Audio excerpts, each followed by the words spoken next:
Welcome to Tamil food masala. நம்ம சேனலை இதுவரைக்கும் சப்ஸ்கிரைப் பண்ணாதவங்க சப்ஸ்கிரைப் பண்ணுங்கள். நம்ம சேனலில் போடுற வீடியோ உடனுக்குடனே பார்க்க பக்கத்தில் இருக்கிற பெல் ஐக்கானை ப்ரெஸ் பண்ணுங்கள். இன்றைக்கி நம்ம வீடியோவில் ஒரு லஞ்ச் பாக்ஸ் ரெசிபி தான் நம்ம செய்ய போகிறோம். என்ன ரெசிபி பார்த்தீங்கன்னா பீட்ரூட் சாதம் நம்ம செய்ய போகிறோம். ஸ்டவ் மேலே ஒரு குக்கர் வச்சுட்டு குக்கரில் எண்ணெய் கொஞ்சம் சேர்த்துக்கிறேன். எண்ணெய் நல்லா சூடேறினதும் ஒரு பிரியாணி இலை, ஒரு சின்ன துண்டு பட்டை, 2 லவங்கப்பூ சேர்த்துக்கிறேன். ஒரு அரை ஸ்பூன் சீரகம் சேர்த்துக்கிறேன்.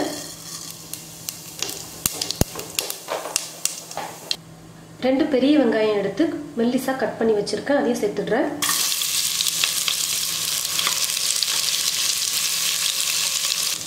வெங்காயம் நல்லா வதங்கினதுக்கு அப்புறமா இப்போ இஞ்சி பூண்டு பேஸ்ட் 1 ஸ்பூன் சேர்த்துக்கிறேன்.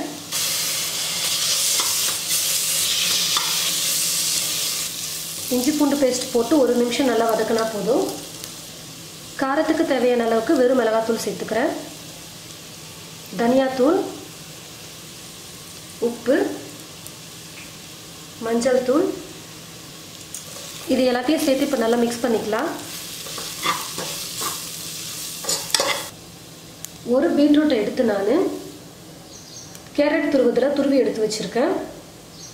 இப்போ இந்த பீட்ரூட்டை நான் சேர்த்துடுறேன்.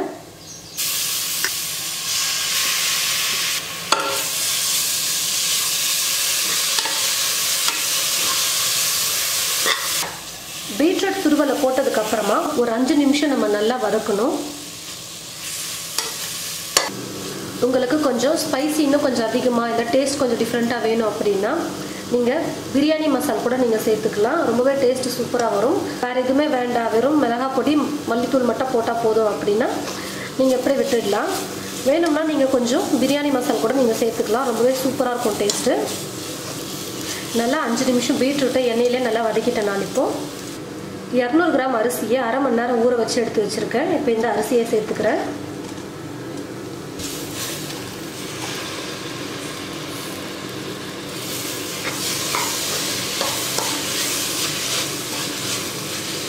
பாருங்கள், அரிசியை பீட்ரூட்டோட சேர்த்து நான் நல்லா மிக்ஸ் பண்ணிட்டேன். இப்போ நான் தண்ணி சேர்த்துக்கிறேன். இந்த டம்ளரில் 1 டம்ளர் அரிசி நான் போட்டிருக்கேன். இந்த டம்ளரில் 2 டம்ளர் நான் தண்ணி சேர்க்கணும். இப்போது நான் 2 டம்ளர் தண்ணி அளந்து ஒரு பாத்திரத்தில் ஊற்றி நல்லா சூடு பண்ணி வச்சுருக்கேன். இப்போ இந்த சுடு தண்ணியை தான் நான் சேர்த்துட்டு போகிறேன். நம்ம செய்யும் பொழுது இன்னொரு பக்கம் ஸ்டவ்வில் நம்ம தண்ணியை சூடு பண்ணி வச்சுக்கிறது ரொம்பவே நல்லது. நம்ம குக்கரில் எல்லாத்தையும் வதக்கும் பொழுதே நம்ம ஒரு பக்கம் பாத்திரத்தில் தண்ணியை சூடு பண்ணி வச்சுக்கிட்டா ரொம்ப சீக்கிரமாக செஞ்சிடலாம். உப்பெல்லாம் கரெக்டாக இருக்கா அப்படின்னு செக் பண்ணிவிட்டு நம்ம குக்கர் மூடி போட்டு மூடிடலாம். இந்த குக்கரில் 2 விசில் வந்ததுன்னா சாதம் வெந்துடும். 2 விசில் வந்ததும் நான் ஸ்டவ் ஆஃப் பண்ணிக்கிறேன். பாருங்கள், விசில் வெயிட் குறைஞ்சிடுச்சு. இப்போ குக்கர் மூடி ஓப்பன் பண்ணி பார்த்துடலாம்.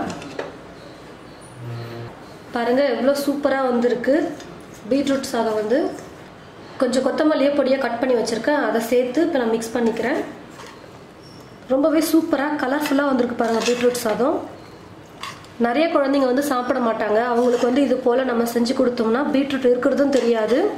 நல்ல வெரைட்டியான சாதம் செஞ்சு கொடுத்துருக்காங்க, ஏதோ டேஸ்ட்டாக அப்படின்னு நினச்சிட்டு அவங்களும் சாப்பிட்ருவாங்க. உடம்புக்கும் ரொம்பவே ஹெல்த்து.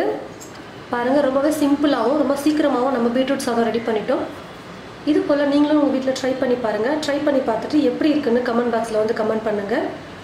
இந்த வீடியோவை மற்றவங்களுக்கும் ஷேர் பண்ணுங்கள். தேங்க்யூ.